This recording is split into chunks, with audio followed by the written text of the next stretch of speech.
कर्म का स्वयं एवं अन्य मानव तथा मानव समाज पर पड़ने वाले प्रभाव के संबंध में आज हम इस वीडियो के माध्यम से अपनी बात रखेंगे। इस धरती पर जन्म एवं जीवन जीने वाला मनुष्य जो भी कर्म करता है उसके बाहरी कर्म का प्रभाव स्वयं उसके ऊपर पड़ता है और कर्म के संपर्क में आने वाले अन्य मनुष्य मानव समाज पर पड़ता है। बृहद रूप में मनुष्य के कर्म का प्रभाव प्रकृति एवं इनमें विद्यमान चीज़ों पर पड़ता है, जिसके कारण प्रकृति प्रदूषित होती है और प्रकृति के प्रदूषण होने का बुरा प्रभाव मानव सहित प्रकृति में विद्यमान अन्य प्राणियों एवं अन्य चीज़ों पर भी पड़ता है। इसलिए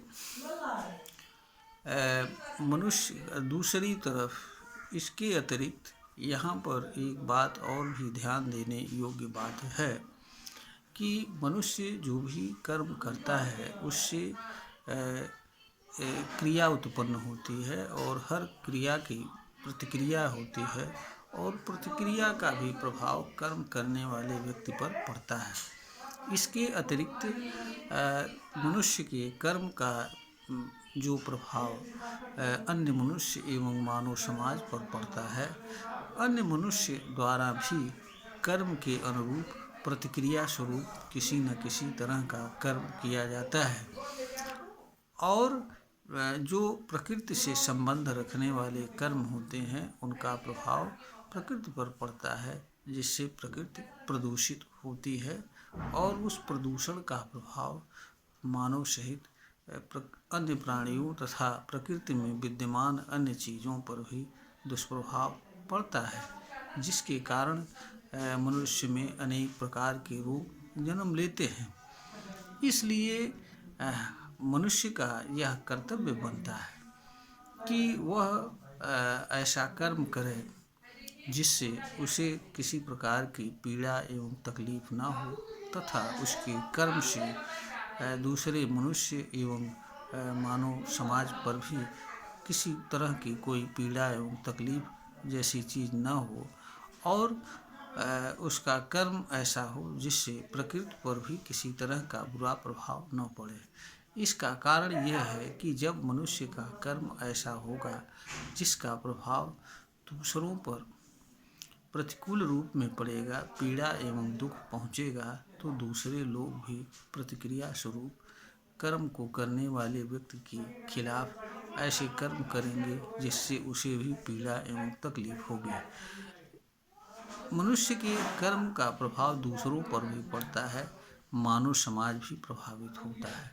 इस तरह के कर्म से मानव समाज में विवाद उत्पन्न होगा, संघर्ष उत्पन्न होते हैं और मानव की शांतिपूर्ण जीवन जीने के अवसर खत्म होते हैं। मानव समाज असुरक्षित की भावना से ग्रसित रहता है और असुरक्षा के माहौल में जीवन जीने के लिए विवश होता है। यहाँ पर एक ध्यान देने योग्य बात यह भी है कि मनुष्य को इस धरती पर कलह एवं विवाद पूर्ण जीवन जीने के लिए जन्म नहीं मिला होता है और ना ही पीड़ा एवं दुख सहन करते हुए जीवन जीने के लिए जन्म मिलता है। इसका कारण यह है कि इस धरती पर मनुष्य के लिए सुखद एवं शांतिपूर्ण जीवन जीने के साधन एवं अवसर एक समान रूप से हर मनुष्य के पास उपलब्ध है। जहाँ तक साधन की बात है, सुखद जीवन जीने का सबसे सरल एवं उत्तम साधन कर्म ही होता है। इसका अर्थ यह है कि मनुष्य कर्म के माध्यम से किसी को पीड़ा एवं दुख दिए बिना सुखद एवं शांतिपूर्ण जीवन जी सकता है। जब मनुष्य के पास इस धरती पर सुखद एवं शांतिपूर्ण जीवन जीने का अवसर उसके कर्म के ही माध्यम से उपलब्ध है, तो फिर मनुष्य के लिए यह आवश्यक होता है कि उसके द्वारा कोई ऐसा कर्म न किया जाए जिससे दूसरे को पीड़ा पहुँचे, उसे पीड़ा पहुँचे और प्रकृति में किसी प्रकार का नुकसान पहुँचे। क्योंकि जब मनुष्य की किसी कर्म से किसी अन्य मनुष्य को पीड़ा एवं तकलीफ होती है, तो दूसरा मनुष्य भी बदले में उसी तरह का कर्म करता है, जिसके कारण कर्म को करने वाले व्यक्ति को पीड़ा एवं तकलीफ होती है। इस तरह से कोई व्यक्ति अपने ही कर्म से स्वयं पीड़ा एवं दुख में जीवन जिए तथा प्रतिक्रिया स्वरूप भी पीड़ा एवं दुख सहन करे तथा दूसरे लोगों द्वारा प्रतिक्रिया के स्वरूप किए जाने वाले कर्म से पीड़ा एवं दुख सहन करता हुआ जीवन यापन करे। यह किसी भी दृष्टि से, किसी भी कारण से किसी भी मनुष्य के लिए उचित नहीं हो सकता है। इसलिए हर इस धरती पर जन्म एवं जीवन जीने वाले हर मनुष्य के लिए यह आवश्यक होता है कि उसके द्वारा ऐसा कर्म किया जाए जिसके कारण उसे किसी तरह का पीड़ा एवं दुख ना हो तथा उसके कर्म के संपर्क में आने वाले लोगों को किसी तरह की पीड़ा एवं दुख ना हो, जिसके कारण